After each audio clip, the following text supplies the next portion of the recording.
चलो बच्चों, आइए प्रश्न को देखते हैं। फलन एफ एक्स बराबर में L N pi plus X बटा में L N E plus X है। यहाँ पे वर्धमान और ह्रासमान के लिए बताना है और यह 4 विकल्प दे रखे हैं। चारों विकल्पों में सही विकल्प का चयन करना है। प्रश्न को हल करने से पहले इसकी मुख्य अवधारणा के बारे में चर्चा कर लेते हैं। मुख्य अवधारणा तो यहाँ पे देखिए, इस तरह से समझो कि कोई भी फलन दे रखा है y बराबर में एफ एक्स। वर्धमान और ह्रासमान के लिए क्या करेंगे, इसका अवकलन करना पड़ेगा dy बटा dx, और ये मान लो f डैश x के बराबर मिल गया। तो पहली शर्त ये है कि f डैश x का मान अगर 0 से बड़ा मिल गया और इसके लिए अंतराल मिला मेरे को a से लेके b के बीच में, तो मैं कहूंगा इस अंतराल के बीच में fx वर्धमान होगा, वर्धमान है।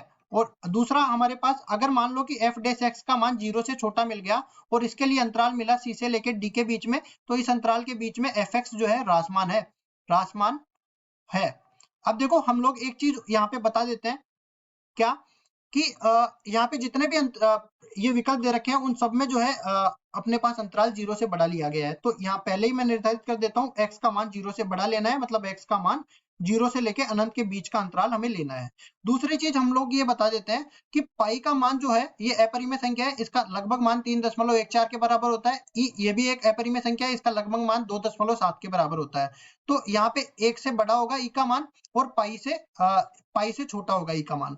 तो यहाँ पे हम लोग एक चीज यहाँ पे ये भी बता देते हैं, क्या ln 1 का मान 0 के बराबर होगा। मतलब अगर मेरे पास x का मान 0 से 1 के बीच में हो जाए तो ln x का मान नेगेटिव हो जाएगा, मतलब ऋणात्मक मिलेगा। लेकिन यहाँ पे मैं कहूंगा कि x का मान तो मेरे को 0 से बड़ा लेना है, तो ln पाई प्लस x, पाई का मान कितना होगा 3.14, x का मान अगर 0 भी लिया जाए ना तो भी ये धनात्मक होगा। और ln ई प्लस में x का मान, अगर इसका मान x का मान 0 भी रखा जाए तो ln 2.7 इसका मान भी 0 से बड़ा होगा। अब चलते हैं सवाल को हल करने। तो सवाल में हमें जैसा कि बोला गया है कि fx तो किसके बराबर दे रखा है, ln पाई प्लस एक्स बटा में ln ई प्लस एक्स। तो लिखेंगे इसको ln पाई प्लस एक्स बटा में ln ई प्लस एक्स, ये दे रखा है। तो इसका अवकलन करेंगे अंश बटा हर से, तो f डैश x इसके बराबर आ जाएगा। देखो हर को इसी तरह रखेंगे, मतलब ln ई प्लस एक्स इसी तरह रहने वाला है, और हर अंश का अवकलन हर को इसी तरह रखेंगे, अंश का अवकलन करेंगे, ये बराबर हो जाएगा 1 बटा में पाई प्लस एक्स,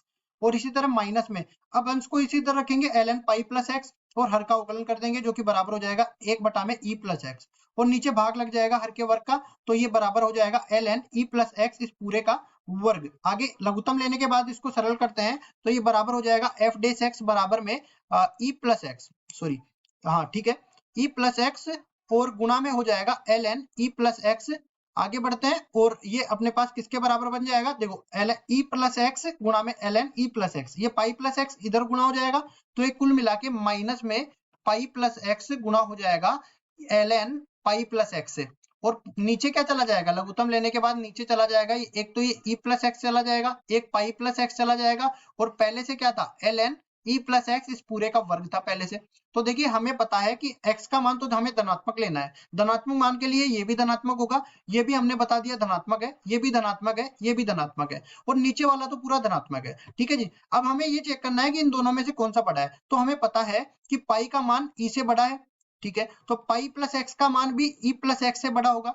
ठीक है, अगर ln भी लिया जाए तो ln पाई प्लस एक्स जो है, क्योंकि ये वर्धमान फलन है, तो ln ई प्लस एक्स से बड़ा होगा। अब इन दोनों को गुणा किया जाए तो पाई प्लस एक्स जो है गुणा में ln पाई प्लस एक्स, ये बड़ा हो जाएगा किससे, ई प्लस एक्स गुणा में ln ई प्लस एक्स से। तो यहाँ से हम लोग कह सकते हैं कि ये वाला जो मान है ये इस वाले मान से बड़ा हो जाएगा, तो बड़े छोटे में से बड़ा घटेगा तो ये ऋणात्मक आना ही है।